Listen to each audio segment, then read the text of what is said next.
Hey, Spuddies, Potato McWhiskey here, and welcome to our History Untold.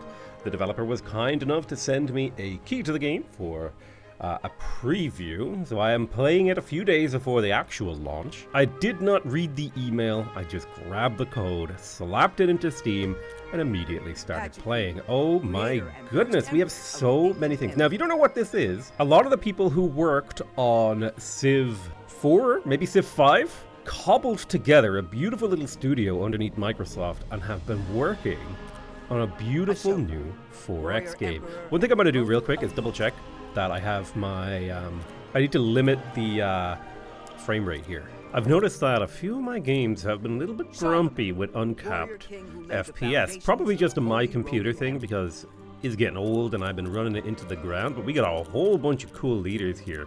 Now, I think Elizabeth, Boudica the Bodacious. Now, I think I played a tiny little bit. It wasn't Tamar that I played. I played someone with a cool hat. Nope. She had a great hat. This lady. I played this lady before, and I kind of like the iconophile ability. There's a lot of really cool abilities.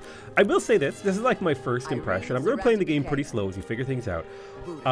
These abilities up here are far more interesting than these abilities down here. I find these abilities kind of, I'm not going to say boring, just like less interesting because they're less unique. I would prefer to see like take away two of these abilities and give her another unique ability. That's just my vibe. But these are kind of cool, right? So you've got like +1 speed to scouts. But we'll play Boudica today because she's the Irish, essentially the Celts. I would like to see an actual Irish civilization, maybe led by like Brian Boru or someone ahistorical. You know, just think about it, our devs. Just think about it. So she is the Lady of Vengeance. We get 33% force strength while we're in a retaliation war. Our forces inflict 5 war weariness when they defeat an enemy force. So we're pretty good at vengeance wars, at fighting. We also get, so we're not about attacking people, we're about defending ourselves, kind of. You can see here we get +3 housing in our capital. So we're all about building up a nice big capital, it seems. We also get Formidable, which is a 20% strength bonus to forces that are inside our capital. So we're really good at defending our capital. And our forces gain a +5 bonus experience from defeating enemies. And we get the War of Annihilation war type, but also sort of collaborating with the collaborative ability. If we plug in a whole bunch of really good stuff into our capital and make it a really happy city, we get extra long golden ages, and golden ages are pretty cool. We get 25% more prestige. Very cool. Very, very, very cool. So let's jump in as Boudica the Bodacious. Vice count is the sort of normal difficulty. I'm gonna play as Marquess. I'm gonna go up to here. Well, you know what? Let's play on Prince. Okay, let's play Prince difficulty. They reckon you should play on Vice count. I'm gonna play on Prince. I'm a little bit more experienced with 4X games. I'm gonna go ahead and advanced setting here. Oh, you got like preset maps? That's kind of cool. I'm gonna randomly generate a map. We got map generation options. Oh, twin continents. I'll go for a super continent. I'll say a medium-sized map. We'll just go medium. We'll leave everything else sort of normal. 12 nations, that's fine. I'm not going to customize, but they're going to be completely random. Everything else is going to be basically default. We'll just do a slightly bigger than normal game. And then we'll jump in. All right, interesting. I think there's a lot of potential there. The UI is pretty clean. I like it. Happier populations build improvements and craft items faster. Interesting. You would think happy populations get lazy because they're all having barbecues instead of, actually working. Forged in iron as I clean my glass. Soon you will need to contend with foreign powers. Hey, this video is not sponsored by anyone. But you know who it is sponsored by? My fiance, who wrote a book that is so good that I keep it right there beside my YouTube play button. And that book is getting released today. It's called After Halastasia, and basically it's what happens to the hero after they finish their quest. When you get summoned to a different world and you gotta do something for this powerful order of mages, and then they're like, job's done, and send you home, and you wake up in a hospital bed like, holy shit, I lived an entire lifetime in this other world. What do I do with myself now? Was it even real?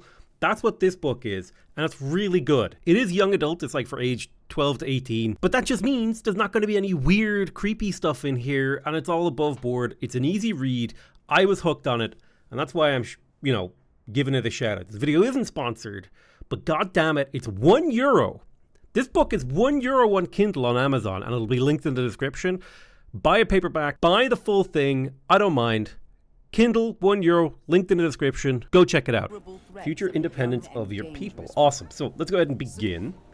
And this is Baile Átha Cliath, aka Dublin, the homeland of the Irish, who I am myself. The game is somewhat beautiful, and you can, I believe the birds even respond to your mouse. They fly away from your mouse, don't they? I think they do. I could be wrong. I thought like animals and people will flee. Get to work, losers. I like that you can poke them. You know, like, hey, why are you working? Get to work. Get in there.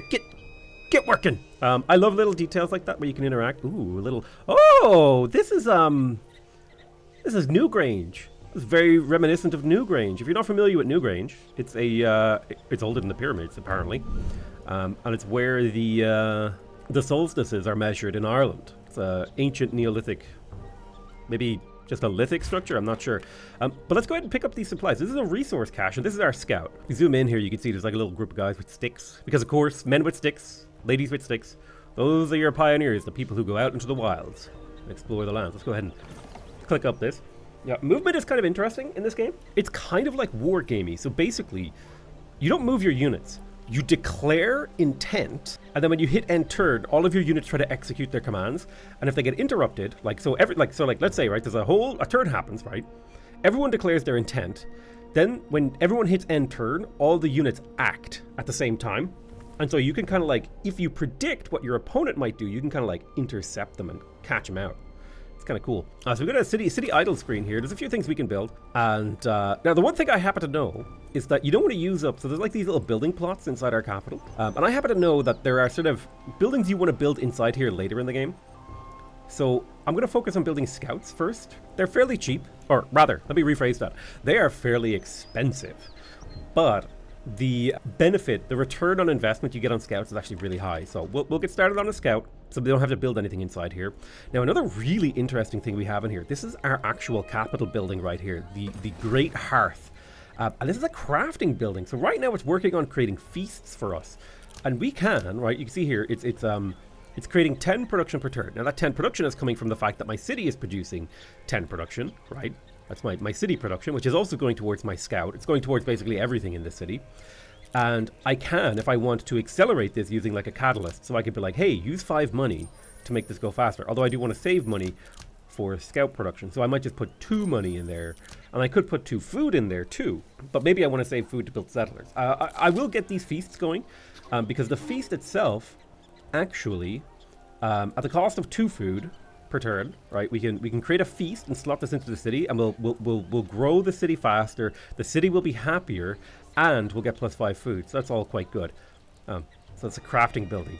Now I want you to rumble around the concept of crafting buildings inside your brain, because that's going to become important in this game. We finished our first turn. Our scout moved across beautifully. Little birds moving around, and now we're going to go ahead and unlock some technologies. We've got quite a few choices here, and now because I'm playing a civilization that really likes golden ages and a civilization that has a rather large capital, I'm going to attempt to go for rope making here because it has the Stonehenge, which if we were to build this would give us 150 prestige as well as 25 city knowledge and security. Now city knowledge and security are these sort of quality of life tracks down here. You can see if we're able to increase these, the city will get bonuses. If we're able to keep them high, the city will get bonuses, and we will earn points towards this golden age here, which is really, really nice. So kind of an interesting thing to do. So I'm going to go for rope making and see if we can get the Stonehenge, and then we'll pop off into the next turn. Gonna be quite a few turns. Okay, collected a cache, got 15 wood. We can also hunt some wolves. I prefer to do scouting in the early game. I like to have a look around. I usually get my second or third scout to kill the wild animals, while my first one like looks for potential settlement locations. Okay. Let's explore towards the cattle. We are seeing some resources here. We've got goats. Oh, I thought those were cows. Oh, I see now that they're goats. We found some grain over here. This is useful in a granary.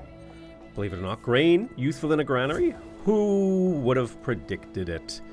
Let's go down here. I like this little peninsula that we got going on. It's kind of neat. Oh, and some sort of sea resource. It's the Aegean Sea. This is a shellfish. Very, very cool. So the shellfish, if we put a fishing boat on it, can produce food, salt, or precious minerals. Awesome. Oh, and we've got some sort of hunting camp resource, an equipment cache. Let's go ahead and pop in there. Another little stone hang. Well, I guess they're more like burial mounds, I guess. Maybe? I don't know. Very cool. A specialist has been produced. We got another scout. I'll start hunting these wolves. And so the way that this works is basically you get a 50% chance to take double damage when you attack them. Otherwise, you lose the base damage. So like a wolf takes only one turn to do it. I think hunting is where I feel like the scouting minigame is weakest. I think I would like to see hunting get another... I would like to see the hunting mechanics get another like development pass for sure. So our first scout is completed. And we have the resources now to get a second one, so I'm going to get my third scout. I'm going to go for 3 scouts. I like going scout heavy early game. And we've also finished crafting a feast, so I'm going to plug that into the city. See, we're growing in 6 turns. And now when I plug in a feast, boom. I guess the tooltip didn't update, but if I maybe close and open the city, yeah, maybe it just hasn't updated, but we should grow in less turns, basically is what I'm saying here. And I don't know why it hasn't updated. Probably just a UI thing. There's maybe some sort of action I need to do to get it to update. But yeah, we're going to craft some more feasts. I'm going to say just make sure that because you can see here, we are using 0.1 feast per turn, and now we're producing 0.2 per turn. So we want to have a slight profit of feasts. So I'm just going to say, hey, produce feasts forever. It costs us a little bit of resources, but I think it is a net benefit to our civilization to have an excess of feasts. Because we could use those in all our cities, right? Sort of resource consumption. And we'll go to the next little old turn. Ooh. So feast consumption. Okay. So it takes a turn for the consumption to activate. Now we're growing in 3 turns. Probably more like 2. We'll see. But yeah. And also, because the quality of life, the happiness has gone up, we're getting a 10% production bonus in this city, which is really, really nice. You can see happiness is giving us +1 on that. There's a way for me to hover over. I guess, yeah. So, and that slight production bonus actually filters down to the Great Hearth here, because now it's producing 11 production. It's kind of an interesting stuff going on in this game, I find. Wolves are like a really easy hunt, so while I'm scouting down through here, I may as well hunt these wolves. They're worth a small cache of resources. Ooh, we found some lithic tools. Lithic tools are useful because you can actually consume them in here. So like if I were to consume these tools, it would give a slight production boost to this place, but the problem is then I would not have them anymore, and lithic tools are what we use to build the Stonehenge, so we're going to take our time here. We cleared a predator, we got a little bit of food, and we got some fur. Now we can check our national inventory here, and fur is used to craft a whole bunch of cool stuff, so very, very interesting gameplay mechanics. Let's go ahead and roll over the turn. Perfect. A city tier increase, so a lot of really interesting stuff happens when your city tiers up. If you see here, the claims, this is how many tiles your city can occupy. Experts are like specialists that you can plug into buildings to get more from a building. Amenities are, I think it's basically a measure of how much quality of life the city requires.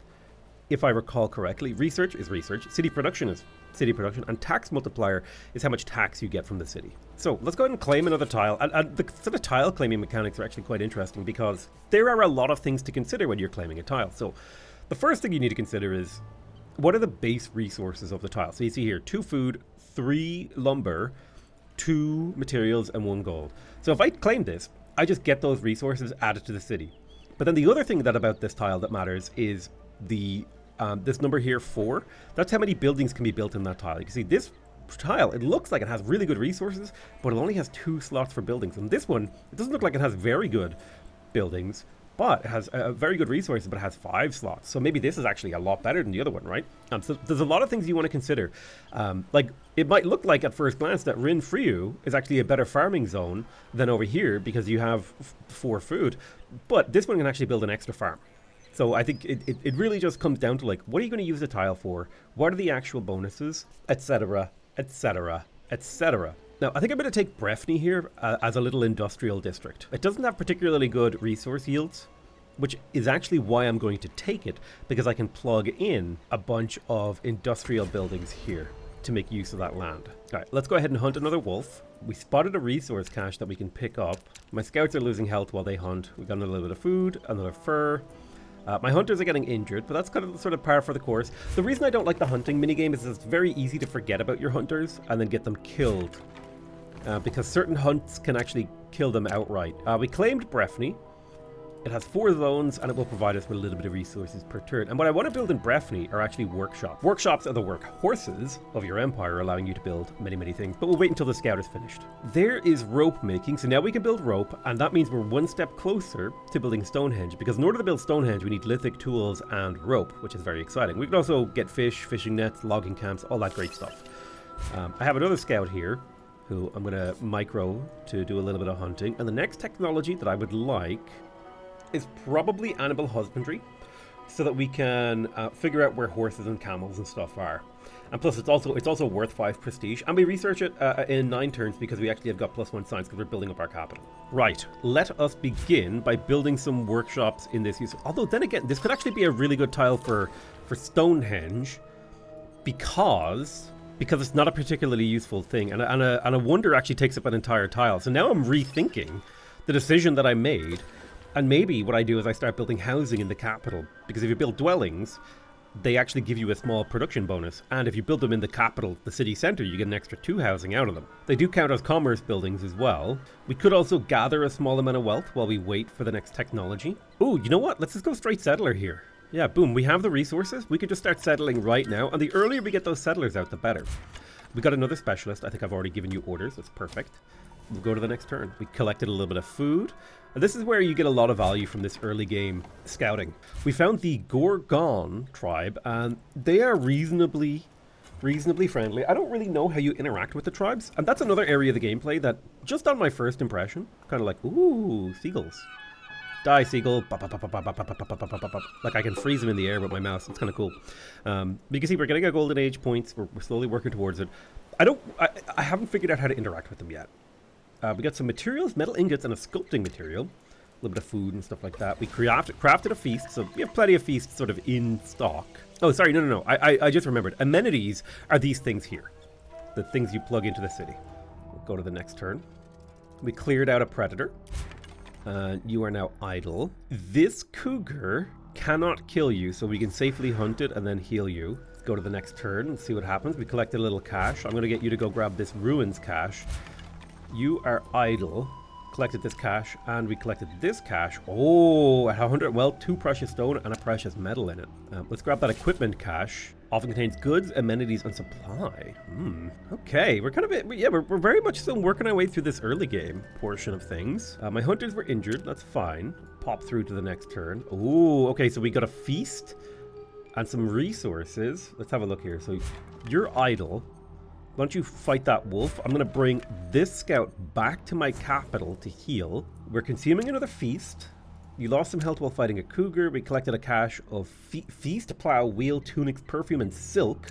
We got some stuff from hunting the predators as well. Okay, we got a forest report. Legend has it that Brian Brew, the High King of Ireland in the 11th century, claimed his throne in the forest of Fort Baal Baru. Centuries later, the fort was spoiled, but discovered today's ruins made a local site where friends relive the High King's tale. So we can send a scout to lose some happiness, or we can arm the boy and send his friends. I think we'll arm the boy and his friends. Go find us this beautiful jewelry. Very cool. I believe this is like what the thing is based on. And I think each civilization, each leader, each culture has stories based on their thing, which is really cool. I like that they've got Brian Brew. Speaking personally, as an Irish person, I don't feel that much affinity to the Celts, and so I always feel a little funky when Ireland is represented by the Celts in games. I don't know. I think that just might be a me thing. I don't think that's like that's like an Irish people thing. I think this is a me. So we've got like desert. I do like that you can see the mountains in the fog of war, and that's kind of neat, right? Like I can see, oh, there's a big old mountain range over there. Hey, let's head north. Units idle. Hey, what are you doing? Yeah, I kind of want to explore a little bit more radially.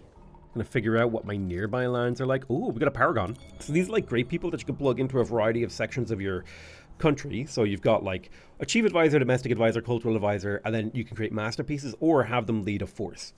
So for example, a pioneer is really good at growing cities. He could be work as a domestic advisor, giving speed and strength to your scouts and settlers, so you can scout better. Military advisor gives you sight to your cities. He also boosts a force with sight and speed. I like the pioneers, the first one. The scientist is also really good because it gives you lots of base science. Plus 5 science per turn is insane as a domestic advisor. Like, holy crap, this is an amazing one. I want you to consider that we're making 6 science right now. So that one That one feels really good. I'm going to go for that domestic advisor. I'm going to pop you in right there. Give me that 5 science per turn, because that's going to be great early game. Now we just basically doubled our science output. I don't know if that was good, but it feels good. Listen, I'm a simple man. I saw a big number. I clicked the big number. All right, let's go to the next turn. All right, there's animal husbandry. So we now have access to the plow, cured meat, the butchery shop, camels, horses, elephants, bison, ivory, live hogs. Oh my god, all of the animals are now available to us. And I'm also going to research archery because you get prestige for researching that one. So let's go ahead and get that going. My city is idle, but I want to wait a turn. I'm going to just gather wealth for 1 turn because I want to wait until I can grow. Well, I'll probably want to gather wealth actually for 2 turns while we wait for the city, because I want to, it's going to grow next turn and then we'll build a tile. I can't build a settler right now. So if I click this settle button, it will kind of highlight where it thinks are good locations to settle. So it says like, oh, over here, this is a great spot. It's a really big zone. It's got good yields. It's got no resources, but it's still a good spot. It's by a river. And I kind of like the idea of this position here. Sort of divides my empire between this river, this side on this river, etc. And we can kind of spread down along the coast. So I'm gonna put my little city here, right next to this river. That feels right. That's where the capital should go, right? Right at the mouth of a river. And we will establish a city there. It'll take 3 turns. Boom. You go ahead and get to work on that. And that's queued up. It's gonna happen. This scout, I would like to grab this resource cache, and we will go to the next turn. Beautiful. My city tier increased, which means we can now claim a tile in the capital. So let's do that. I'd like a nice, juicy, good tile. This one looks good. Doida, it has corn. Dunanal, I'm going to grab Donegal. For real, we got to grab ourselves Donegal here. It's got great yields. Although then again, we are light on food. Well, no. We'll grab here. Dunanal, let's get it. And then next turn we can start building some workshops and stuff in there. I'll tell this scout to heal up. It'll take him 2 turns. I like to keep my scouts nice and healthy because there are bad guys in the Fog of War that I know of. So I've pretty much, like, each chapter of the game is broken up into 4... Well, each era of the game is broken up into 4 sub-chapters. And I've pretty much played, like, Ancient History and the Bronze Age. Like, to the point where I just barely was almost about to go to the Iron Age. But beyond that, I have not, I have played the first little bit of Act 1. That's about it. Otherwise, I'm completely ignorant about the game. So in Dunanal, what I want to build is, because I want to build the Stonehenge, in Donegal, I'm going to build a workshop. So we'll queue that up. It'll take 5 turns. The workshops is where you produce your resources. Prestigious nation requires a majestic residence for its leader. So we have a quest now. This is like an act goal event. I think everyone gets these. It's like, say, hey, you need to build the Colossus of Rhodes, right? And that requires metal ingots and ceramic pots, as well as a significant amount of production. But it will give you +2 C-Force cap and 100 prestige. Now, prestige isn't something we haven't really talked about, but basically, if you have a lot of prestige, you will survive the cull. Whenever sort of you go from one act to another, the bottom players will get cold. So you want to be one of the most memorable civilizations in the game. So yeah, we want to be up here ideally. So prestige is sort of the measure of, like, do you get to keep playing the game? You can turn that off. You can choose not to get cold. 35 times 2 is 70, so we could safely hunt this. It would leave us pretty weak. I'll keep exploring because I want to find another spot for my city. City settling, and then I'll go hunt down these wolves with this scout right here. Perfect. We've got an idle crafter in I forget how to pronounce DH. Devon? Obergevin. I forget. It's been so long since I read Irish. So I think we start with a feast in here because we want that city growth. We want to hit that 4 pop nice and quick. And I am also going to tell the capital zone to produce some feasts. Now this one I won't tell it to do it quickly. I'll just let it go. This is a much worse crafter. It's going to produce them extremely slow, like 120 turns. But that will slowly get better over time. And I can input resources into it, but I don't want to input resources into it right now. And the first thing I'm going to build in this city is a dwelling in the capital so that this city could grow a little bit more. It's a pretty small tier city right now with a low cap, and I would like to be able to grow my city. I want to grow nice and big. Founders of your nation's newest city look to oh wow, so we can get a bonus for our newest city, I believe. I think I would like city happiness because that's going to give me production across all dimensions. Yeah, it's a 25% production bonus. It's not a huge amount of production, but it helps. which is really, really cool. I've got another event here to deal with Gorgon. So we could lower our relationship with Gorgon for a 5% build production boost. We could lose some knowledge or improve our relationship, or we could lose some production and get furs and relationship. I don't really care about furs, and a -5 knowledge I don't think will hurt me that much right now. So I'm going to take the +1 relationship, so we can kind of keep them happy, because I believe the happier a tribe is, the more likely they are to give you nice things. They give you gifts and stuff if they like you. Ooh, okay, we found another resource cache. Let's go ahead and scoop that up. Keep on exploring. The feast has been activated in here, so the city will grow a little bit faster. It's beautiful. And we shall keep on churning through. So there's archery, +5 prestige, archers, watchtower, hunting camp. It also unlocks the wedge formation. We'll talk a little bit more about wedge formation and stuff like that when the time comes. We'll need to start building military at some point, I imagine. Let's unlock grain storage. Yeah, we'll go ahead and grab that. Nation rankings. All right, we're 6th. We're not that far behind the top player, so we're doing okay. Not too far behind. I imagine there's probably someone to my left. I'm going to start exploring that way. Oh, I'm very curious about this area. This could be very settleable. We found a wheel. We crafted a feast. We've killed some predators, lost some health while hunting. Excellent. Oh, hello. We found the Kemper tribe. So hopefully we'll start to see some friendliness coming from them. Ooh, so I can get health in all my cities and +1 relationship. I do like health. I much prefer... Oh, we could get soap too. Soap would be powerful, as would wealth. I do prefer to like play nice. I don't feel the need to fight people. I'm a very chill kind of player.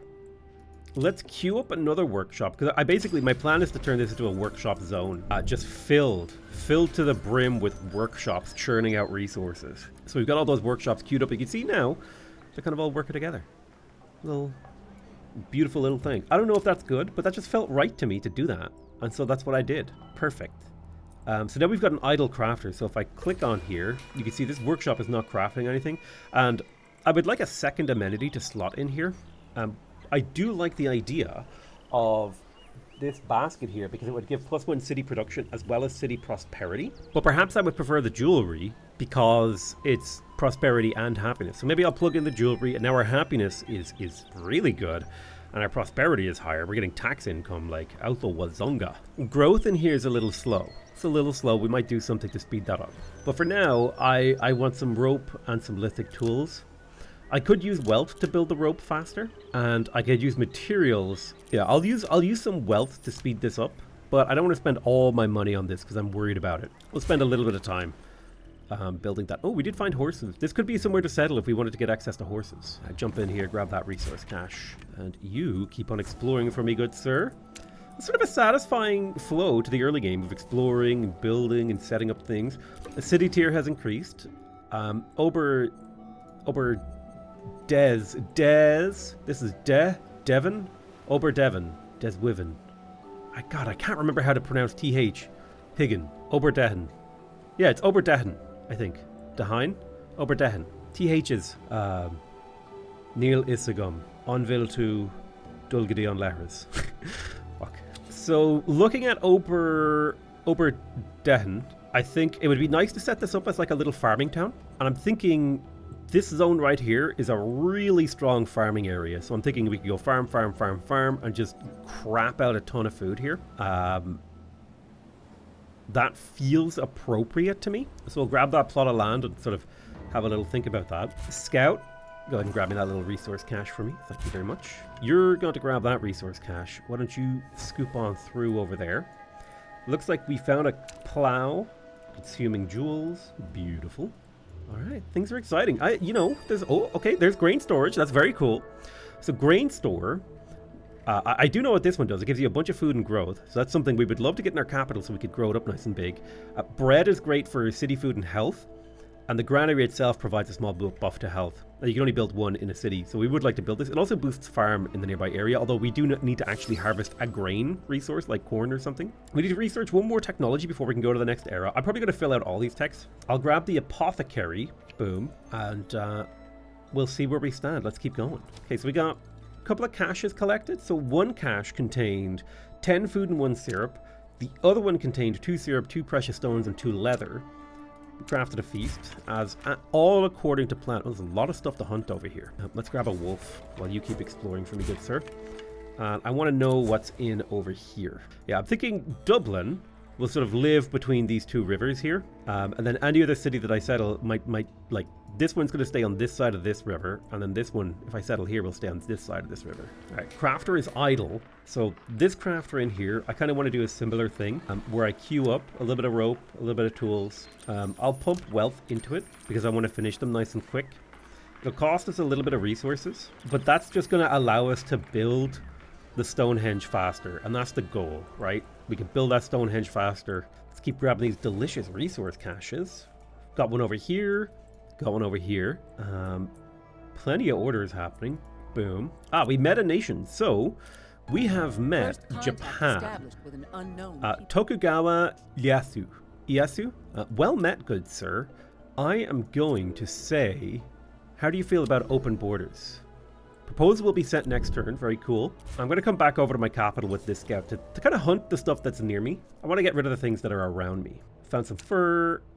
Boom, boom, boom, boom. Oh, he settled. He forward settled me. See that little city right there? Oh, that's a naughty thing to do, Japan. There's herbal medicine. The apothecary is also complete. We got some food oil, some tea leaves. Beautiful. Okay, I'm going to research. I could go straight to bronze working, but I kind of like the idea of unlocking everything here, so I'm just going to unlock it all.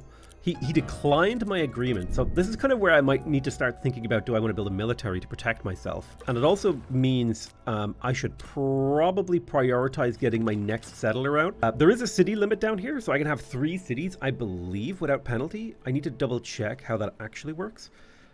Your city cap dictates how many cities your nation can support without taking penalties.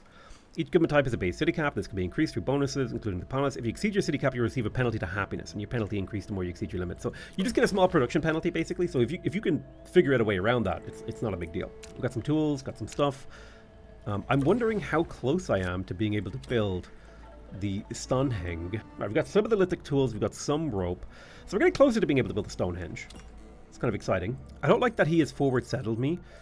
That might push me to settle to the left here. I do like the gold over here, though. I'm going to explore his territory, if I can, to learn more about him, while we continue to scoop up delicious resource caches near the capital. I'm very, very, very happy about the workshops going on in here. Speaking of workshop, we do have an idle crafter. This one, I'm just going to get to work on crafting lithic tools passively. I'm not going to try to do it very quickly. This one is set up just passively, slowly producing lithic tools, because there's a variety of places that you can use them. So we're slowly now producing lithic tools, and that's what it's going to be doing basically forever. Although I will slowly change around what they're doing. I don't know if that's a good decision. It felt reasonable. I'm going to get myself what I want to do is I want to deploy some forces here. So if I go to the force deployment here, I can have 2 land forces. So if I deploy armed forces, I can have a squad, which is a single unit, or I can have a battalion, which is a group of units. And there's like different tactics. So like the default tactics is a melee unit, a cavalry, and an archer. Or we can have a wedge, which is a melee unit, archer. You get a 10% strength bonus if you develop it like this. So I'd like to build a couple of wedge formations to protect my empire. So I will start the production of some archers to protect myself from any potential Japanese aggression. It's just like, before I met Japan, I didn't have to worry about combat, but now I have to start thinking about it. They're on my border. They're pretty close to me, and they forward settled me, so it's kind of scary, actually. We got an event for the Gorgon tribe. Family of traders. If we can lose 50 timber, gain 100 wealth, and gain +2 relationship with them, we could lose a tunic, which I didn't know we had. We gain happiness in our capital for 10 turns and increase our relationship. I think I would prefer to lose the timber. The wealth is nice, but yeah, I think I would prefer to lose the tunic. There's Yokohama. So he's kind of settled in over here. I might try to seed. I might seed him everything to the east of this river and focus on developing this sort of like belly of land over here. Nice and carefully. I do like the way the game looks. It has a certain look and feel that I enjoy. There's something quite satisfying about it. We got wine and fermenting pits. Very cool. Wine gives you happiness. It lowers your knowledge. It also gives city prosperity. The fermenting pit, presumably, is used to make wine and syrup and liquor. Okay, cool. Makes your city happy, but hurts your knowledge. A little bit of maintenance cost, and it can be upgraded through the ages. Very cool. Now let's research pottery. I like to research all the techs. You know, I'm just that kind of guy. I'm a research the whole tech tree kind of guy. All right, what are you doing here? Oh, some nasty alligators. He don't got no. He's got too many teeth and no toothbrush. That's his problem. All right, let's see what we do. We met another nation down here to the south. We met Xerxes of the First Persian Empire. Well met, good sir. Very cool. King of Kings. So he gets force cap for. So he can build another military unit for every city that he has. Ooh, okay. He's scary. We got a claim in our capital, and I think it would be good for us to start building up a grain reserve. So I'm going to grab Doira. Can't remember how to pronounce that either. Dora. Scout has healed. Ooh, and War of Annihilation. So interestingly, we could declare war here. Okay. So we could do War of Annihilation. We lose 44 prestige for declaring the war, but if we win, we gain 100 prestige. So it's a bit of a gamble. Okay, that's kind of interesting, actually. Ooh, the Gorgon joined our nation. 1,500 new citizens landed in Oberdehen. Ooh, and the Gorgon joined my nation, giving me 5 metal tools. So it looks like that tribe, because I was really high relationship with them, they were just like straight up, we're going to join you. That's actually really cool. City tier increased as a result of them joining. So let's grab a couple of tiles here. It would be nice to do some sea stuff. I'm trying to like think out loud about what I actually need. I think I would like to build a little like block along this river. So I'm gonna annex this purely because of like the strategic concerns of now my land connects to this impassable terrain, so he can't like move up. And then it's a question of, do I want to move even further south and go to Kilkenny here? I could make use of the money by grabbing the Aegean Sea here, plus there's the shellfish option. It's kind of an interesting one. I'm going to grab Braze and just expand a little bit down this way. That little idle unit up here. Go ahead and grab me the resource cache. There's another resource cache over here that we'll yoink a Reno. Found some metal ingots. Things are coming along nicely. So there is ceramics, pottery, giving us ceramic pots and ceramic shop. Those are going to be used in certain things in the next era. So we got bronze working is on the way. We'll get 5 prestige from this. We'll also get access to swordsmen, metal ingots, the line formation, which is 2 melee units and a projectile unit, which gives a 10% strength while fortifying. Ooh, that's actually really strong and something we probably want to build towards. It also gives us access to copper, metal ingots, and the hunting camp. Although we already have the hunting camp. There's like a little bit of overlap between different technologies. Get me another archer. I'd like to make sure that I have enough units. We've added an archer to reserve that we can now deploy in a formation. Although I don't think I really need to do that just yet. Now, where does the game think a good city would be? It kind of agrees with me that if I were to build over here, but now I'm kind of worried about this Japanese stuff. And then desert isn't particularly good terrain for resources. Although this right here, 1, 2, 3, this is a 6-tile capital right there. That'd be a great capital city for a thingy. You know what? I'm gonna settle towards Japan, and it's gonna be like their fault that they settled at me. I'll put the capital city right on the little corner of the river. We'll get access to pigs and some nice resources. Oink oink, motherfucker. We'll hunt this cougar.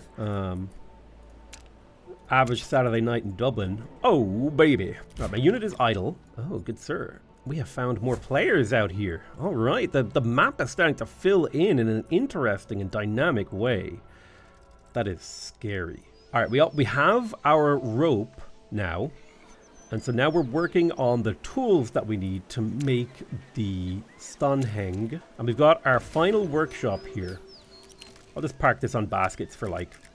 I make like 10 of them, that's fine. Oh yeah, look at that, city production. We're churning, 21 production per turn, making those baskets real quick.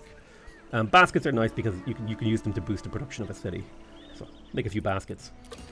My capital is now unbusy, I guess, for lack of a better term.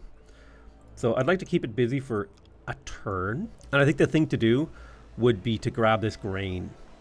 So I'm going to put a farm on the grain so we can get more grain per turn, which should allow us to start building granaries and stuff like that. Also, the nice thing about farms is they actually also provide, if I can get the game to hover over there, it gives us a lot of food, right? The region that it's being built in has 4 food yield, so that'll be multiplying its harvest production. We'll also get a 3% city growth bonus, and we also get a small harvest production boost for every farm improvement in the region. So farms are kind of one of those buildings that work together really nicely. They like collaborate. I'm going to get you to pop back home to heal up while you continue to hunt. This guy out here doing nice hunting for me. Nice exploring. Oh, there's a bear up in the forest. This could be a great wood product. Oh, I see another player. Sort of edge of their borders. We have met, I think this is Poland? Yeah, Nicholas Copernicus. How's it going, buddy? Nice to meet ya. So Copernicus is here. Let's kind of explore his borders. This city has been settled. And because this is like a city that's kind of on the margins, on the front line, I'm going to go ahead and focus on a watchtower to make the city well defended. I'll park a military unit in there to keep it safe. We've got an idol crafter. Go ahead and just make me feasts. We don't need that many feasts. And then we'll plug in a feast. We are using more feasts than we would like, so let me speed up the production of feasts here with some extra food. I think that's reasonable. And then I will come in here and do the same thing. Now that we need a little bit more feasts, I think we should be, yeah, we're now producing enough feasts to supply our cities. Perfect. My scout is inside my territory. Go ahead and get yourself a little heal there. And while you continue to explore to the north. We've got another archer in the reserve. You've been a military or a specialist from another nation. I don't know who this is. Ghana. Okay, cool. You heal twice as fast inside your territory. 20 health. Persian Empire just declared a skirmish on Japan. Now that's interesting. So there's already wars breaking out. I'm glad I have military units. I'm trying to survive until bronze working so I can use swordsmen. But that might be a bad move on my part. I just feel worried because I don't know how aggressive the AI is. I know in a couple of games that like in a test game, the AI declared war on me. And so I just want to be prepared by having a little bit of military production because I'm worried about it, man. Because you get your nation torpedoed by an early war.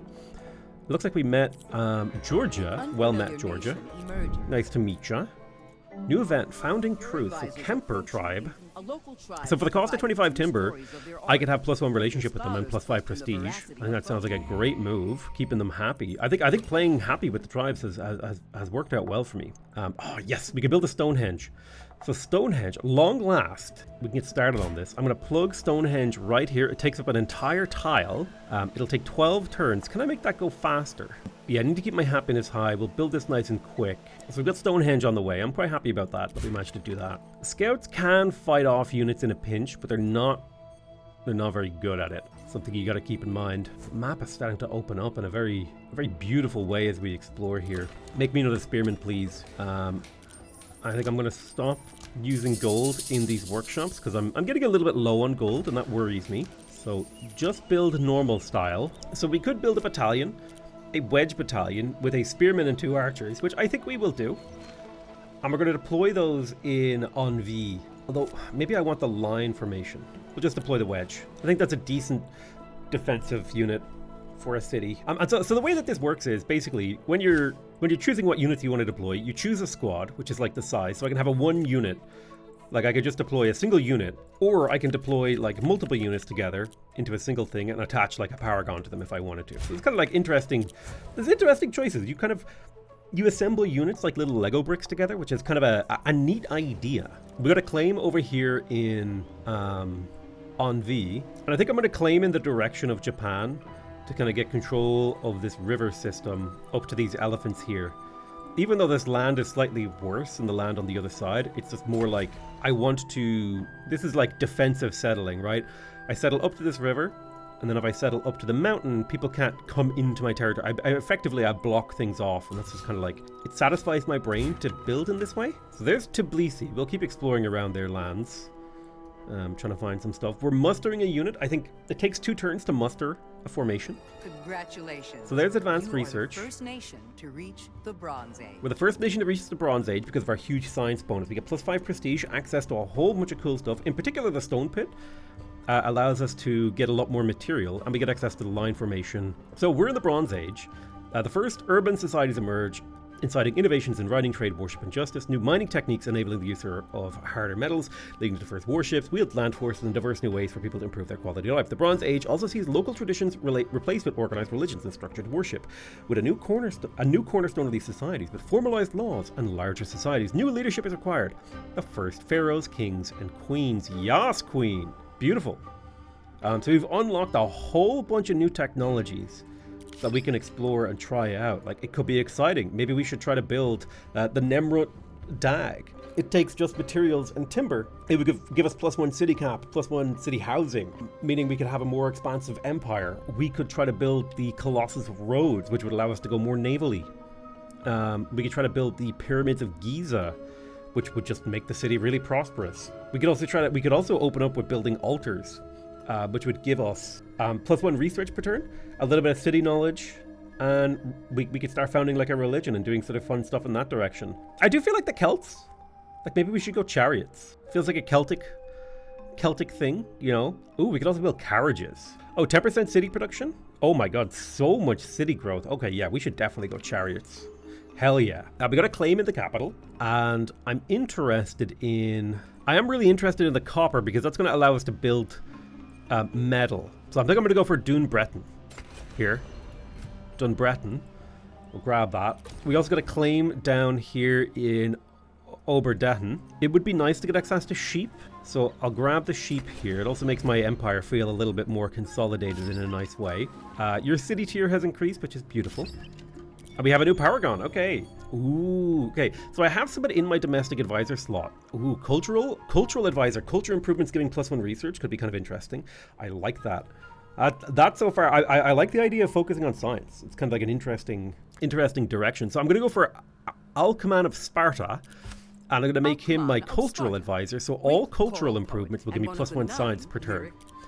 Now, I don't believe I actually have any cultural improvements in my empire. If I look through, this is like government, commerce, in my capital even.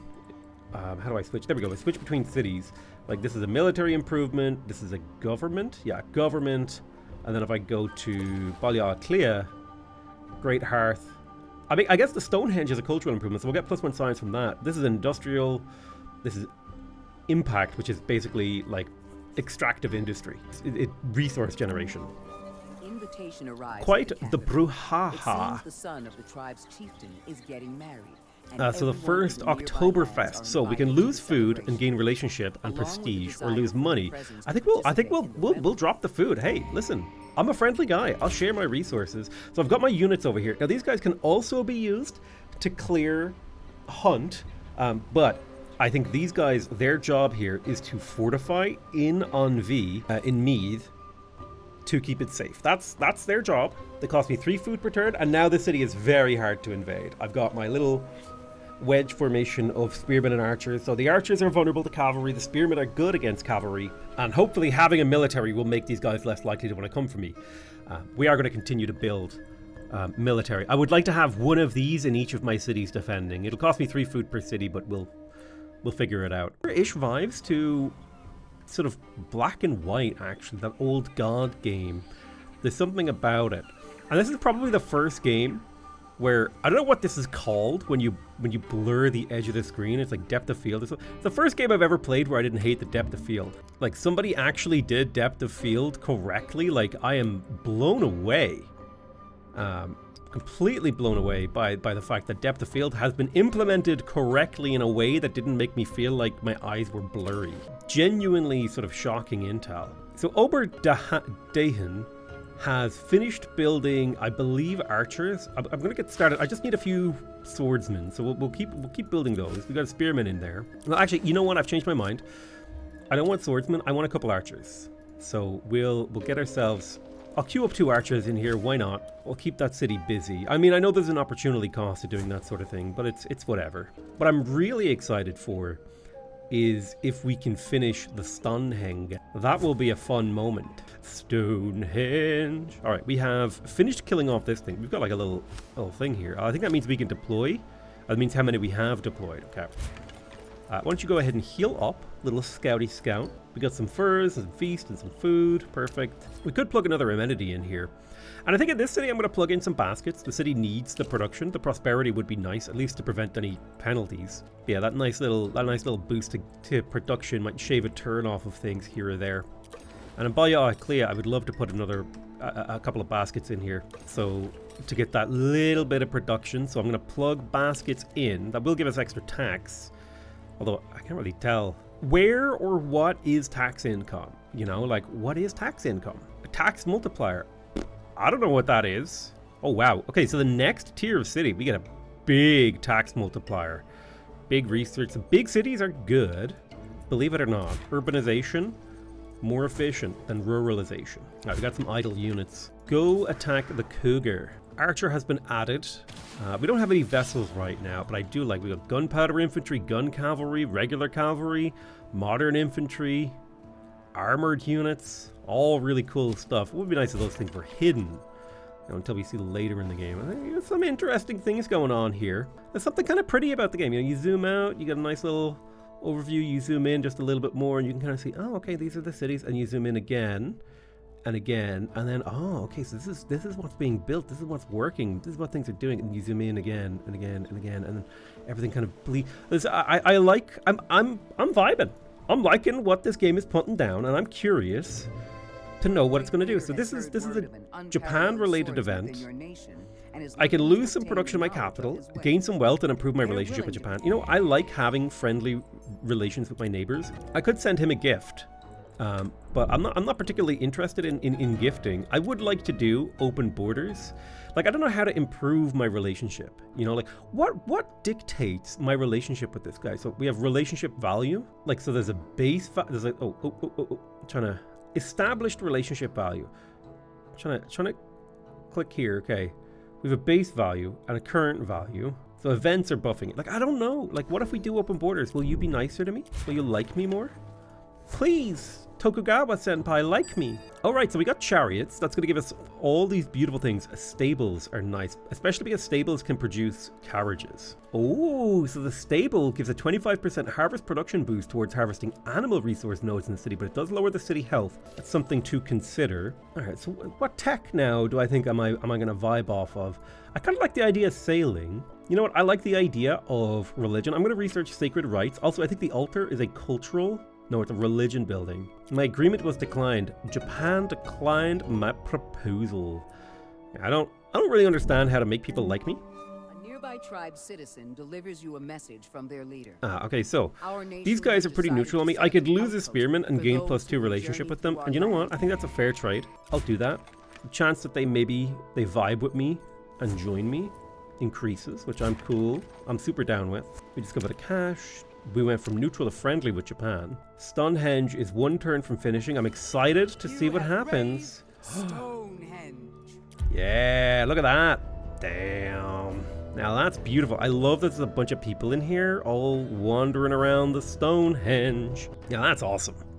That's really, really cool. So we got the Stonehenge. I think that's going to stay there for basically forever. And it's improving our city. We're getting 25 knowledge and 25 city security. So if I hover over this, you can see we're getting an extra 25% research per turn, because this is what's active and this is what the next one is. So in the end, we're ending up with the current value is 11, which is a base value of 6 plus the city's knowledge boost. Right, so that's that. And then the Great Hearth, because it's our capital, gives us a bit. And then there's a surplus. Not entirely sure what the surplus is, but I'm going to take it.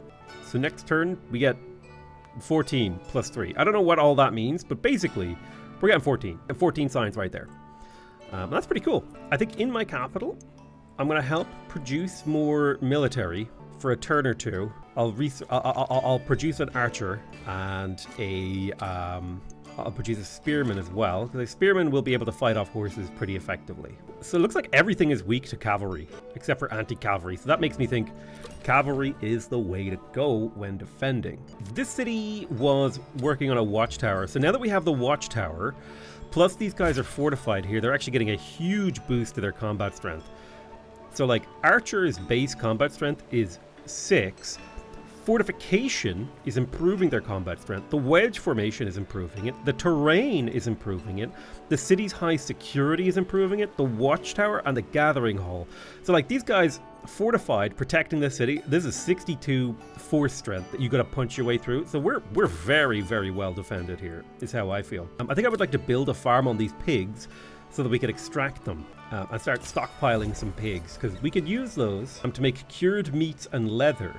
And also, later on in the game, we could use tallow to make like soap, candles, and fertilizer. So there's like some options there. We met another nation.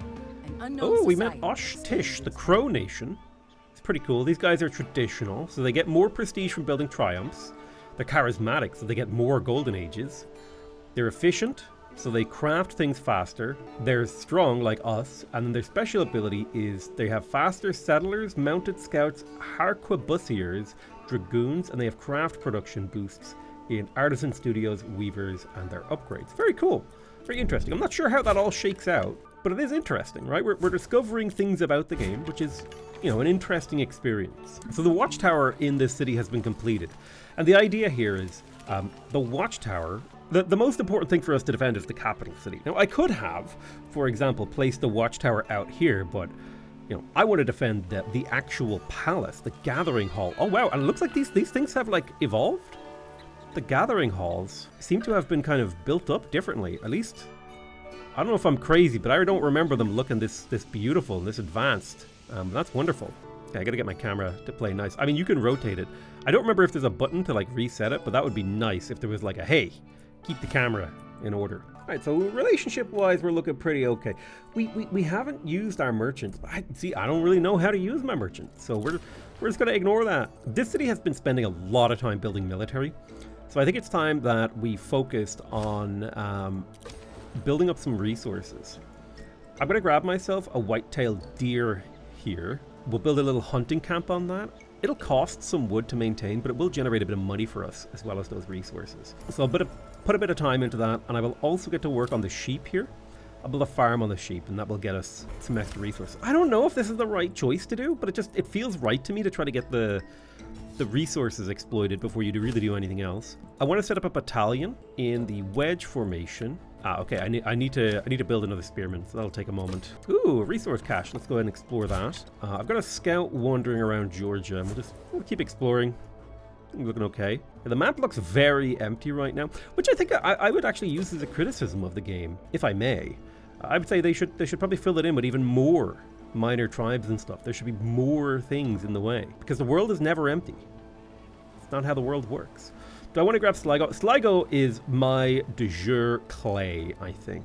So I'm going to aggressively expand towards Japan and be like, hey, you guys, you know, he forwarded me. He forward settled me, bro. And then I forward settled him. Oh, Oshtish is promoting a trade agreement. Specific resources and goods will be traded between two nations, delivered on a schedule based on the efforts required by merchants. Sure, let's accept this. Let's see how that goes. You're a little bit hurt. You're kind of far away from my territory to heal efficiently, so I'll just get you to heal in place. It'll take you 5 turns to be healed back up. We're doing a little exploration, finding things. Beautiful. Scout lost some health while hunting a cougar. I mean, it's pretty normal stuff. Can't tell you how many times I've lost health hunting a cougar, let me tell you. All right, so let's get a spearman, and then we'll put archer, and we're going to deploy these guys into Ober-Dehen to protect it. We'll deploy those in there. And again, this is just like, I need to protect my clay. I don't want people to be able to attack me easily. Mustering has begun. We've added an archer to things. You keep exploring, good sir. Ooh, nice reveal. I do like how the fog of war kind of bleeds away in a very nice way. Got a bunch of stuff crafting. Okay, so Balia Haklia is finished. It's production queue. What do we got? We got archers. I'm going to recruit another archer and another spearman. Archer, spearman. So that we can recruit another set of units to protect Ballialiclea. I just feel like it feels like the right move to have garrison units protecting. Okay, so there's sacred rights. We got some prestige. We have access to missionaries, the codex, which is like a newspaper thing. Plus 10 city knowledge. This is good for science. The altar will also give us a little bit of science. These are all things that we will look into in due time. Ooh, a bakery. It's a question of, do I want to try to build the Great Pyramid of Giza? I do like the idea of building a lot of wonders. It's like kind of an interesting idea to me. We could go for Code of Laws here and unlock Monarchy. Let's see, this would give us an extra city slot, extra security and prosperity in our capital. We would get 5 wealth per turn for each city you own, and your palace would provide plus 10 to all quality of life stats. Interesting. You know what? Let's get Code of Laws and see what comes of that. Family business. The Garmir clan is looking to open a new business. He's a capable herbalist. So this is based on an Armenian alchemist historical event in the Ottoman Empire, I guess. So we could lose prosperity in our capital and get irrigation for free or trading for free. Well, I'll take irrigation. Boom. Done. Xerxes has come to us with an event here. An envoy's arrived at our capital. They see we're suffering from poor soil management. So, okay. We can improve relationship with him and gain a big food bonus. I will take a relationship boost. I always like to go positive relations with people. That's just a strong preference of mine. I like to be chill. I like to be friendly. Okay, these guys in Oberdetten, I'm going to fortify them. The F key. Okay, the F key does fortify, so they're going to sit there. They're going to protect Oberdetten, keeping it safe. Progress has been made towards irrigation. Scout force has healed. Crow Nation has become friendly. Awesome. Let's go to the next turn. We've got some idle units. Oh, you little exploring scout. I don't want to reveal as much of the map in my local area as possible, all right? Unreveal tiles in your local area. Click now to reveal those tiles. Oh, a resource overview. Now this is juicy. So I can see at a glance that we are using... it would be nice if there was a net thing here. What about goods? Now we can see. I can see, said the blind man. Beautiful. All right, we got a claim in the capital. Maybe we should get somewhere if we're going to try to build another wonder. Well, Inver Air. Or maybe we should get an actually good location. Some buffalo, a bison herd rather, that we could start to scoop up. There's also goats. Maybe we should be the goat. Let's do Rin Free. We'll grab that tile right there. Claim it. Oh, we do have a specialist, by the way, that we can plug into a tile. So for example, we could be like, hey, craft faster in here. And it's just like, this is like an expert that we can plug in. Like we put it into the capital. Boom. Make us more money. Hey, what if we want more of this? Bam. Make more of this. I think I'm going to put it into the capital. That extra 5 gold per turn, honestly, seems kind of based. And especially because gold is very flexible and can be used in a variety of places. I like that gold is a very flexible production resource. Like, just throw money at a problem until it's solved. We are building a monument, the likes of which okay, a small resource cost, and I can improve my relationship with these guys. I will do that, especially because it's also a prestige boost. And currently, if we take a look at the standings, oh my god, I'm top standings. I've never been able to do that before. Like, in my games, I'm usually like here. I'm usually where Copernicus is. I'm languishing usually. I'm really chuffed with that. I'm really happy. This game genuinely elicited a strong emotional response. Well done, game. I managed to achieve something that I've never done before. That is feelings. No, that is being top of the board. That felt good. That was fun. Oh my god, am I enjoying this game? Oh no, another game to get addicted to? Oh god. Okay, let's go ahead and deploy a wedge formation. Oops, sorry, no, I want an archer there, and a spearman up over here. This one I'm going to deploy into Balya as a garrison unit as well. It's like a nice little garrison. And now we've got our 3 garrisons. Each one is costing me 3 food per turn, but that's fine. They will keep us nice and safe. Nobody will be declaring war on us. And in Balya, let us get a stone pit. 100% of the region raw materials yield is added to the city's harvest production. Interesting. Early game materials generated that can harvest mineral resource nodes. An expert can be slotted in to increase its effectiveness and boost city build production. Interesting. Yeah, I think I want to start just extracting resources so we can process them. So let's get the hunting camp and this thing down. Although that said, I think it would be good if I got a granary. You know what? Yeah, let me cancel these. I think what I need to do now in my capital is, well, there's kind of 2 things I need to do. First of all, city health is a little bit down, hurting growth. That's fine. What we're going to do is we're going to come in here and we are going to build a dwelling in the city center because we're getting close to our growth limit. Then when we come up over here to where the grain is, I'm going to build a granary here because the granary will boost the harvest production of farms in the region, allowing me to generate more food and more health. It'll also give me health, and it'll be able to produce the grain store, which will allow me to grow the city faster. So I'll plop a granary in over here, and then I will also build a couple of farms, which will use up wood every turn to generate a bunch of food. And this is a 4-food region, so these farms will be pretty efficient. And it'll also improve, they'll also improve each other. They'll give me a small boost to growth. So I'm going to prioritize growing my capital, so that I have a nice big capital. We'll keep that going in there. I may, since my growth is actually quite slow, I might move the dwelling down to the bottom of this list. That's the way to go. An agreement has been proposed. Ya Asantawa. Who are you? I find out more about you. So you're from Ghana.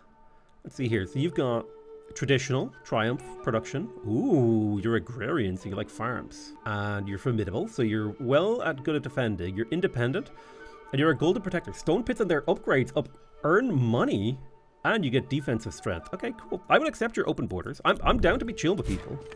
I'm here to explore the game mechanics. I'm not here to like try to optimize and win every single possible thing. We're figuring it out. My current vibe with the game is that it's quite slow and ponderous. I'm going to switch you to rope production. So I've got one of you guys working on ropes. Let me switch you to plows as well. I've got kind of all these guys just slowly producing materials and equipment for me. We're now mustering in the capital. We could get another land formation. An event has happened. So Nicholas Copernicus, I never actually looked at his stats. So observatories and research labs give extra knowledge and research. Okay, so he's more of a sciencey kind of civ. Yeah, he's got lots of science. Interesting. Okay. I can spend some materials to get a better relationship with Poland. Sure. I got plenty of materials floating around. Although that might change in time. You never know. It might come to a time when I'm hungry for materials. I'm going to bring this guy back to explore the nearby fog and then clear out some of these hunts. An agreement has been proposed with Ya Asantua. Oh, she wants a trade agreement. I will accept. Actually, I have a trade agreement. Let me see. Who do I talk to? Let me see. So with the Crow Nation, I have a trade route. So let me chat to you. New trade agreement. So how do I actually get materials from you? Like, let's say I really want your... I don't have sculpting material. Okay? Boom. I want that. So I will get 1 for every 7 turns. Can I do that again? No, I can do that once. Okay, that's kind of interesting. So now I'm getting... I think this is just free stuff. I don't know if this actually cost me anything, but now I'm just getting sculpting material. Do I need sculpting material? Don't know. That's part of the exploration. I think I should clear out the animals from around here. But I'm also really tempted to just keep exploring. And I think I have open borders with you, so I'm going to walk through. Okay, we got a unit in our capital. I'm going to fortify them. Nice and strong. Beautiful. There's Code of Laws. So the Nemrut Dag. Oh, we could actually build this, which would give us a lot of city cap. It's not a bad one. I'll probably think about that next time this city can grow. I might build that in one of my other cities, though.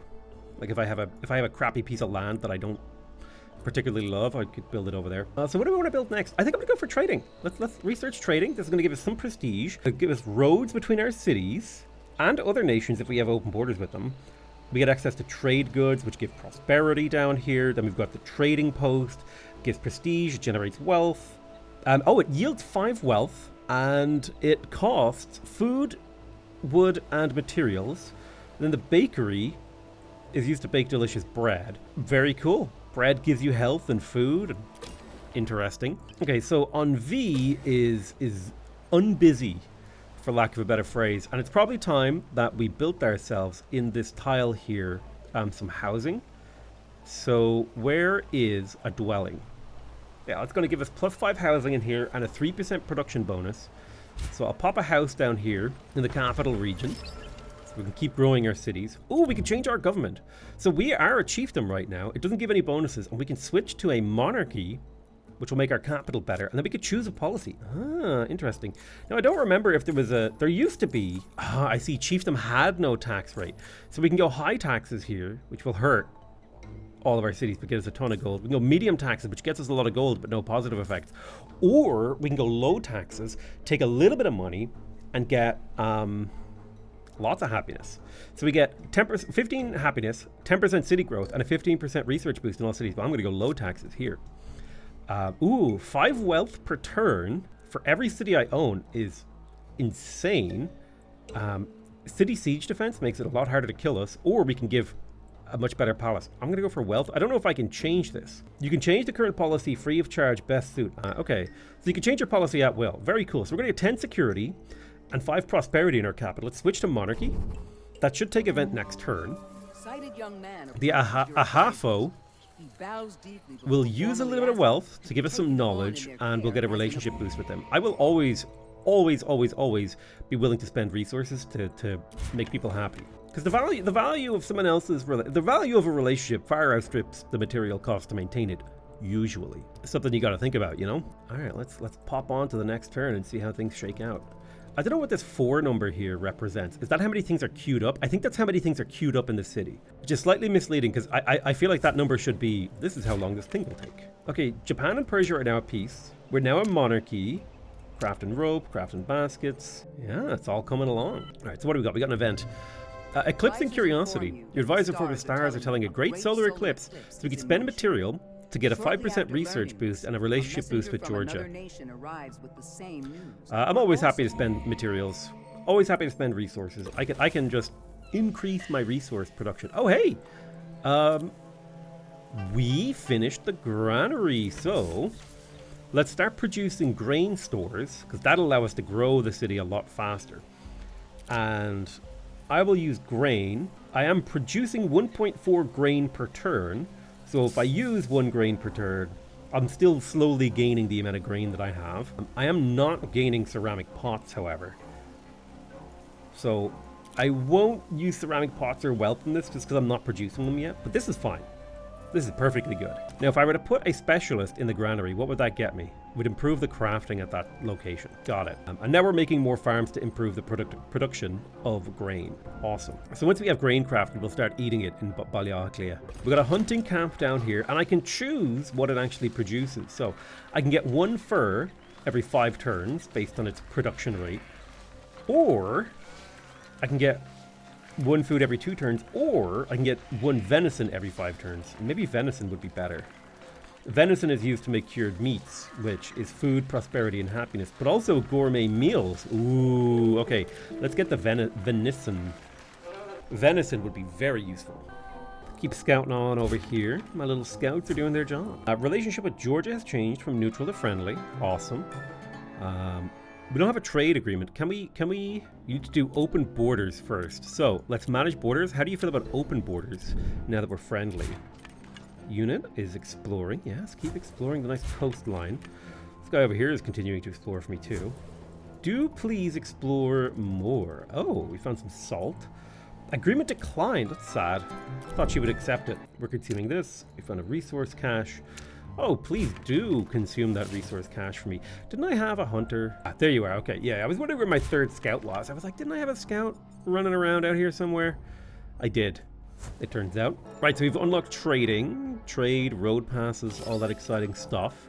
I don't actually remember how to do roads. I do know there's a button somewhere that you can press to do it. All right, so what's next for my empire? Well, I like things that give me prestige, so I'm going to research the wheel. That is the entire decision chain for me there.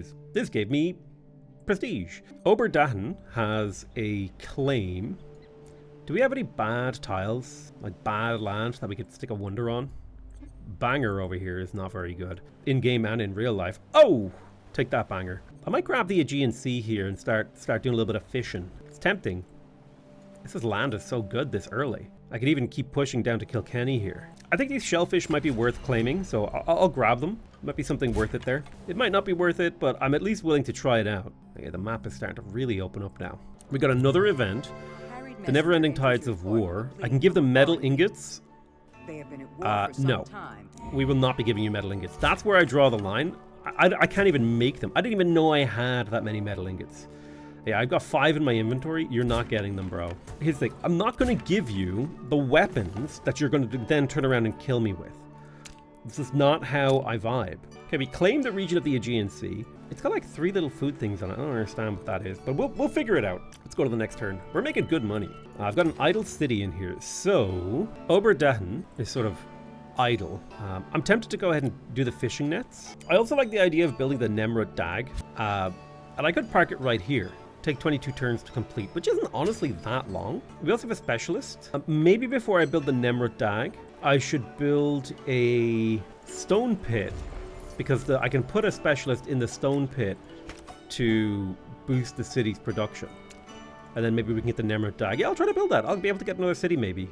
I'll try to like settle a couple. As you walk the simple paths of your we got some bottomless soup. I can spend some timber to gain prestige. I'd rather spend the food. Food is a little bit more abundant for me. I don't have that much timber in reality. We're still top rank, which is exciting. I don't know what you get for being top rank.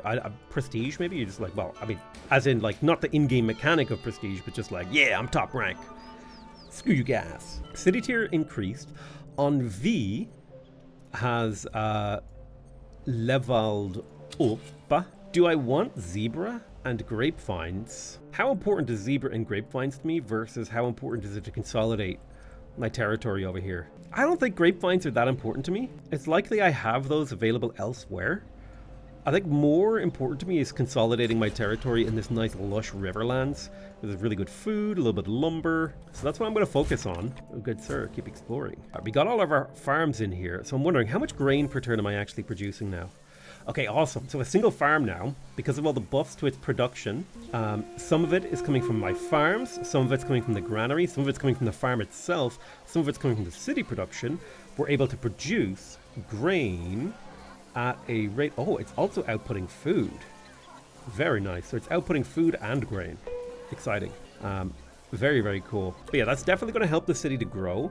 If I come down to the population number here, you can see growth is a factor of... I don't know what tax tier does, but there's the base value of growth. You've got the feast, you've got the farms, and then a little bit of surplus. Beautiful. A city is idle, and this is the city of Envie. I'm going to quickly get myself a settler. It'll take about 10 turns, but you know how it is. The wheel has been researched. This gives us access to, unsurprisingly, new wheels that are used to craft a whole bunch of things. We've got decorative vases, some logging camps. You've already unlocked those 2 things. We could go straight to ironworking. I kind of want to chill here. I like researching everything. I like taking my time and exploring all the different technologies here. Let's get masonry. This will give us access to the palace. Ooh. Allow us to build more cities. Let's get that. This will give us access to sculptures, to the palace. 5 bonus to all City of Life stats if built in your city center. It gives you a city cap. Yeah, this is like a national wonder. Very cool. Very, very cool. The Covenant of Honor. A centaur of the Ghanaian people seeks to establish a set of honorable warfare guidelines. Okay, cool. Yeah, we can do the Covenant of Honor. Conflict, dignity and integrity. So I'll sign the Covenant here for the relationship boost, but it'll hurt when I muster forces, but I'm not really in the mood for... I'm not mustering anything right now. We could spend some wealth to gain relationship and prestige. I will happily spend a little bit of wealth for relationship and prestige. I do like being high relation with people. I value my relationships over material possessions, almost always. I believe it is a strategically correct move to value people, not things. I'm excited. My capital's about to grow again. We found some pottery, some wine. We crafted some feasts. We discovered Toulon. It's a new tribe. A little Toulon tribe somewhere over here. Yeah, the Toulon tribe is here. Perfect. Turn 79 in the Bronze Age. We met another tribe. Hello. This is the Duxia Alochio tribe. We achieved a milestone, a new population milestone. Will reward your nation with additional specialists. We've got a claim here in the capital, and I think the real question of where are we putting this claim comes down to, are we building the Hanging Gardens? Oh, I definitely want to build the Hanging Gardens. I just need to figure out where I can get flowers. Where do I see flowers on the map? Looking for a pink thing. Maybe I could trade for flowers. Let's open up trade. Who can I trade with? Diplomacy. So I can trade with Ghana. That's Mandrake. Okay. And then what if I were to trade with the Crow Nation? I want flowers. So let me have a look here. So if I go down into the Hanging Gardens, where do I get flowers? So flowers, where do they come from? They're crafted at flower fields. Flower fields, I don't know where those are unlocked. Is that something I can build? Okay, in order to build this, I need a dye. Okay, so I need to get dyes from somebody. Interesting. So if I get my trade agreement here, do you have dyes? No. Are there dyes on the map? How do I get dyes? Where do I get dyes? Harvested from natural dyes. So there's got to be on the map somewhere. There's Mandrake. Natural dyes. Natural dyes. Is it maybe a technology thing? Have I not unlocked it? How do I open my tech screen? I know I have a Paragon. Here we go. Tech screen here. Can I maybe choose a different technology? Oh, enables converting. So what if I researched weaving instead? This will unlock harvesting dye from dyes. I mean, I don't see dyes, but I don't know, man. I'm trying to figure it out. One thing that I think would be nice is if you could assign Paragons to cities. So we've got here Artemisia of Caria. She's a strategist, so she would give us 4 strength. I'm trying to remember. I don't remember which Paragons I have plugged in. I think it would be nice if you could see. So I've chosen a domestic advisor and cultural advisor.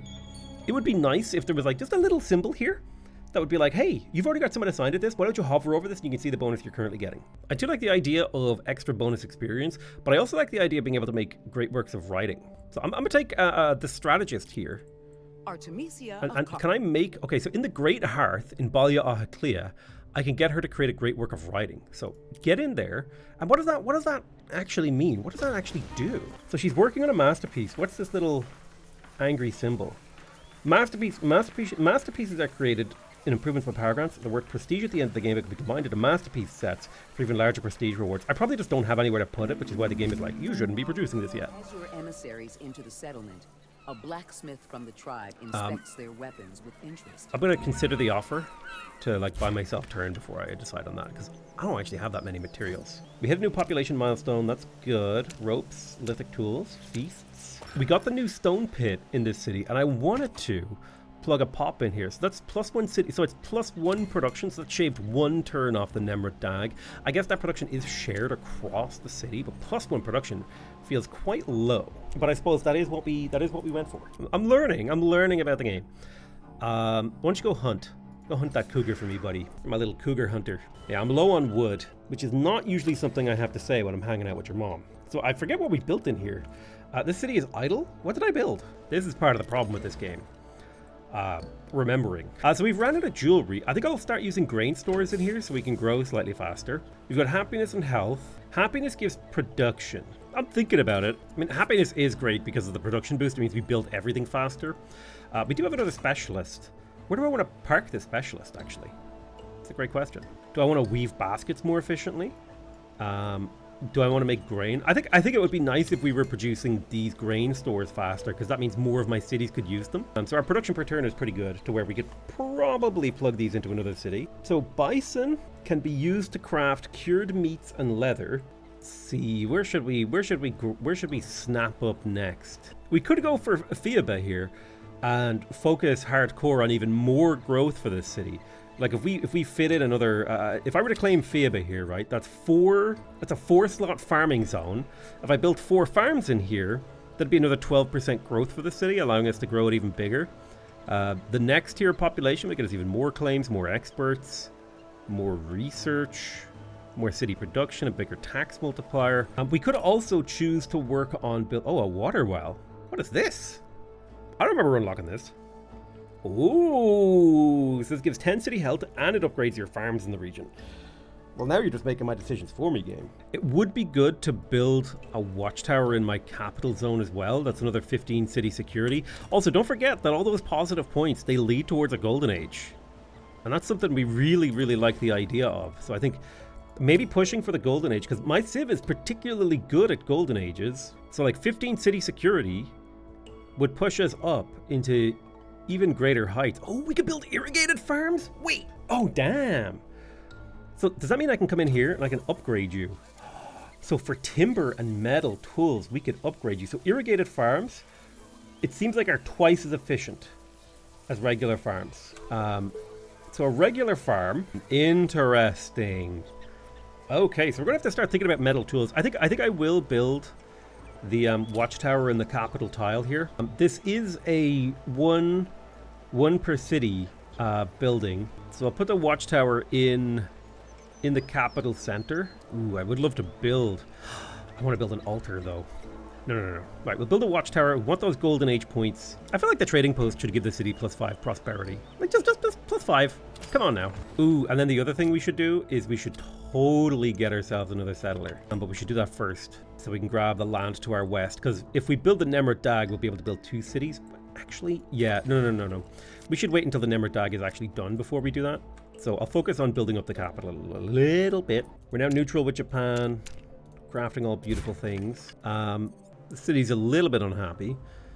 Nothing I can really do to improve it. We're building Nemrut Dag. I'm busy, bro. I'm a little busy. An agreement has been proposed by Poland. Open borders. I accept. I like being friendly with people. I like being chill. I like having good relationships. And so I'm happy to go that route. Ah, lovely. So we've unlocked weaving. Bandages give cities health. They can be used to craft a whole bunch of things. We've also got tunics, which gives prosperity. We've got fabric, which is used to craft and train a bunch of stuff. We've got furniture, Oh, which can be used to increase the city production and also turn into dwellings and residences and all sorts of cool stuff. Weaver, dye, cotton. We got a new watchtower in the capital, so now we've got nearly maxed out security here, getting us a 33% force strength bonus in the capital city. So these guys are really strong. Now, is it possible to actually upgrade these guys? We could disband them, pillage. Yeah, I don't see a way to actually upgrade them. This arrow implies like an upgrade, but it's more about modifiers. We've got a research complete in here. Let's go for masonry so we can get that palace. City idle. So we built the watchtower. We want to get the stats of the city up. Oh, we have another claim. Or maybe I never did the claim. I think I'm going to set up another farming region with the, what do you call it? The well over there for the health. And I will get this copper online because I can predict that we're going to need a certain amount of metal in the future. So I'll start harvesting that delicious copper. The fact that we need metal tools to upgrade our farms is letting me know. Oh, the Persian Empire has declared war on us. So we've got to prevent damage to our nation for 25 turns. So he spent some prestige to try and hurt us. Now the Persian Empire is to my south, I believe.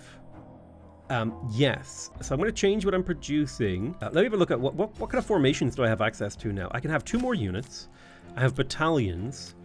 I think I may build a line battalion of like 2 swordsmen and an archer. So let me go ahead and start the recruitment of 2 swordsmen and an archer. We'll put the stone pit to the bottom there. He's at war with me. Border agreement has been updated.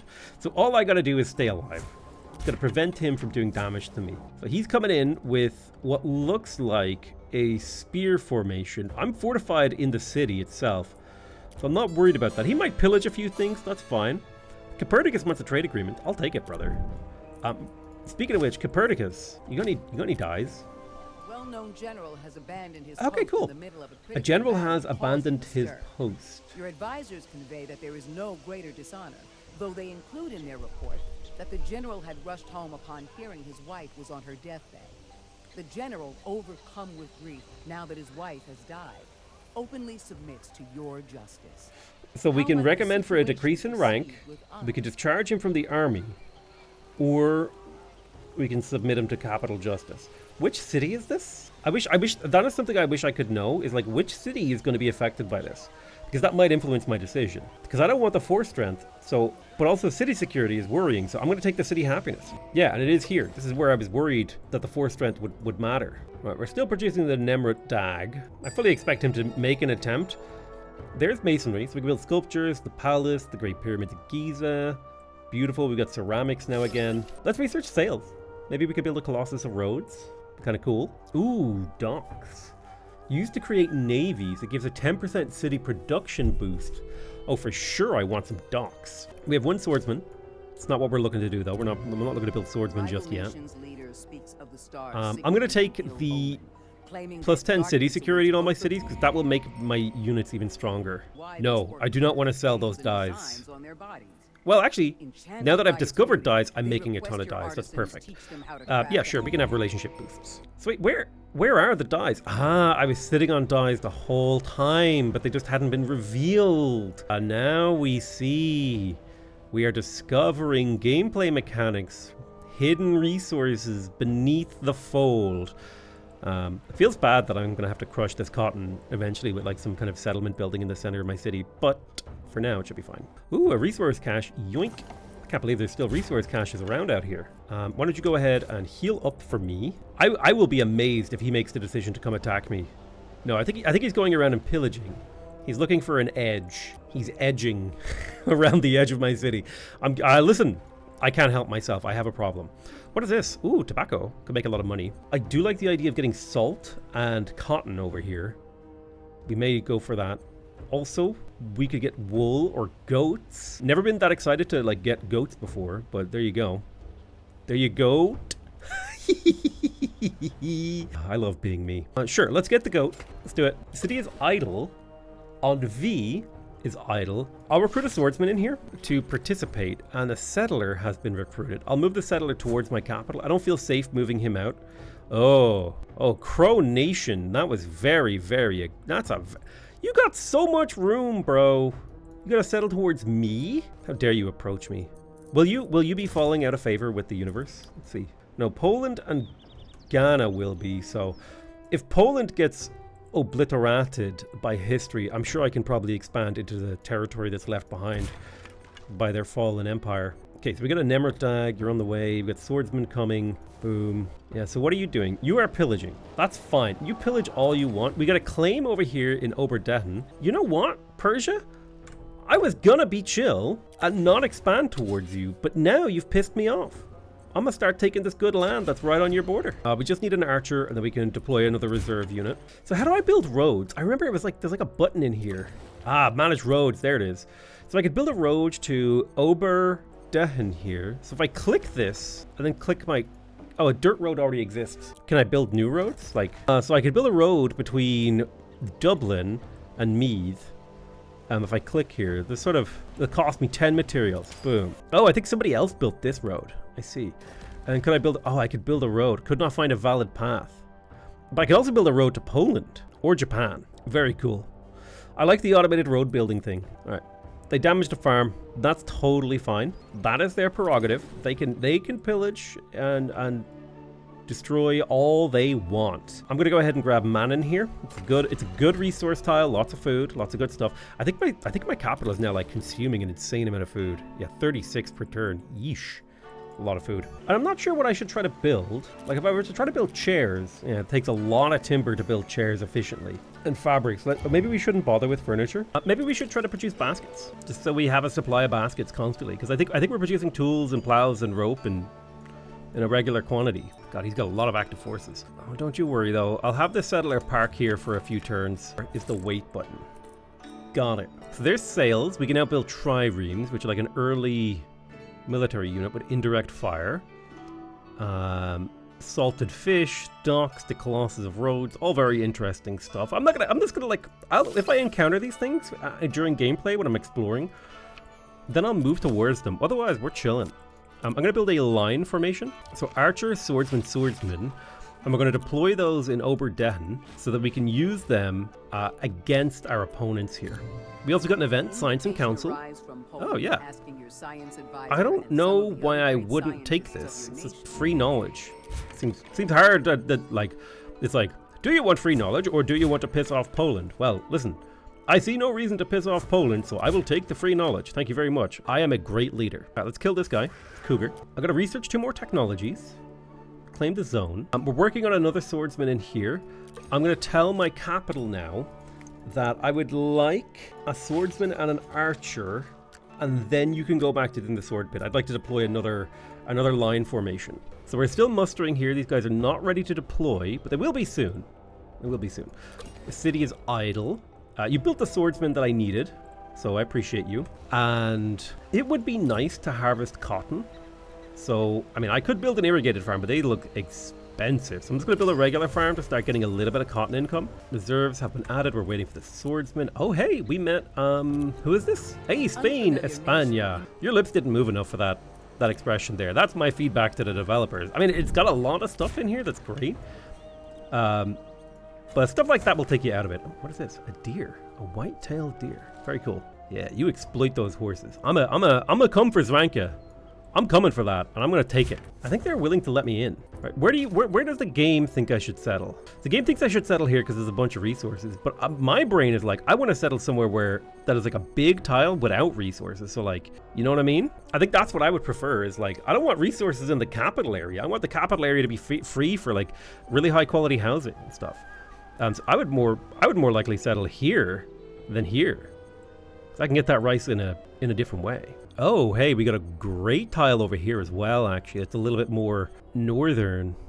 I really like this tile over here. It's a 1, 2, 3, 4, 5 tile. I wish it was easier to tell. Like, I wish it was easier to be like, hey, I wish I could set my own settling filters, because what I care about is like 5 tile plus without resources. So I'm gonna park my capital city, like, or at least the capital of this new city. Or here's an even better one, maybe. Got lots of wood. I do need a city up here because I'm hungry for wood. I'm hungry like the wolf, but for wood. That's the title of your mom's autobiography. It says leatherworking. We got sandals. Sandals give health and city production. Very cool. We also got the tannery where you can produce leather and sandals. All right. Let's grab this line formation and send them down to fight The Nemrutdag, still on the way, 14 turns. Research has been completed. Now we're going to go for ironworking. Ironworking gets us strategy codexes, metal tools, metal pots, barracks. Ooh. Blacksmiths. We get the square formation, 2 melee, cavalry, and 2 projectile units. We've got iron, sculpting materials, spice, logging camps. We already got logging camps. Logging camp is what my house is called when your mom's over. Oh, yeah. We do a little logging. Listen, I don't know why I'm like this, but it is just the way that I am, and I'm sorry. I'm not that sorry. We could probably put grain in another city. Well, we should definitely put baskets in another city for sure. I'll do baskets and grain in here. Nice growth, nice production. Get us kick it off here. Clear the predator. Let's go ahead and heal up. City tier has increased. Our capital. Oh my god, we got so many specialists now. I don't even know what to do with them anymore. Ooh, city siege defense. If I parked them in there. What does this do? It gets me more food, more harvest production. We can get more dyes. Probably good to get more baskets. We've got to weave more baskets, you know what I'm saying? And then I may as well make more tools. Oh, that's cool. So wait, what do I get next one? Experts. I get another expert. Interesting. Bears. Oh god, it's a bear. Let's fight the bear. Go. I love that. This is how civilization works. Here I am, okay? I'm Boudica.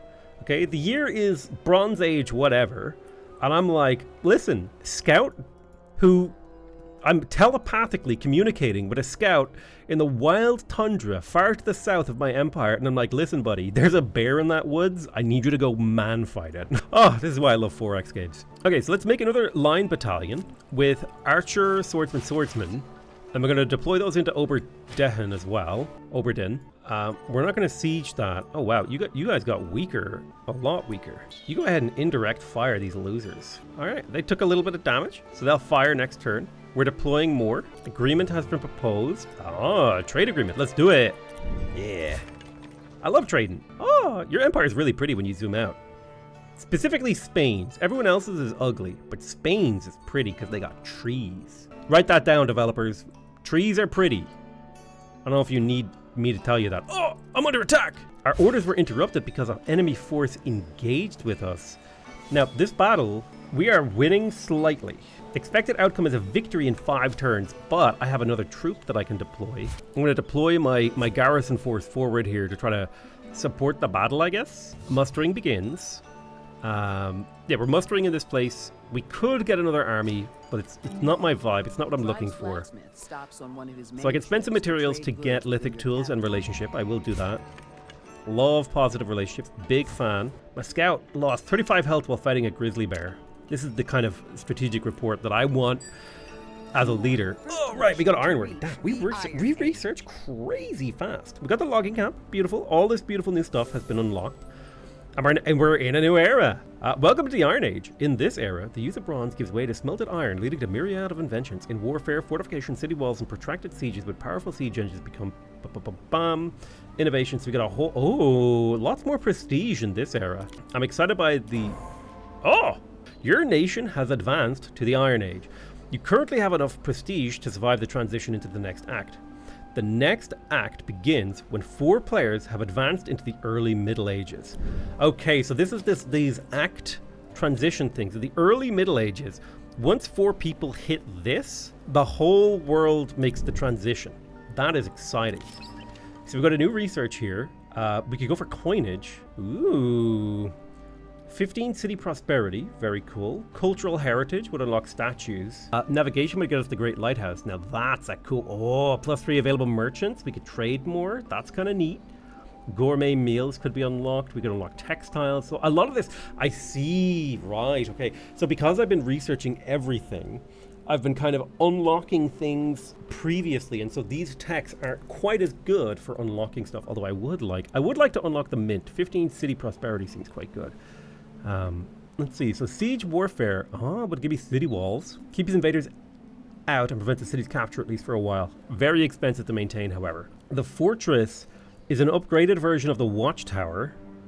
It takes a little bit more maintenance, but it is a little bit better at making your forces strong. It does take concrete.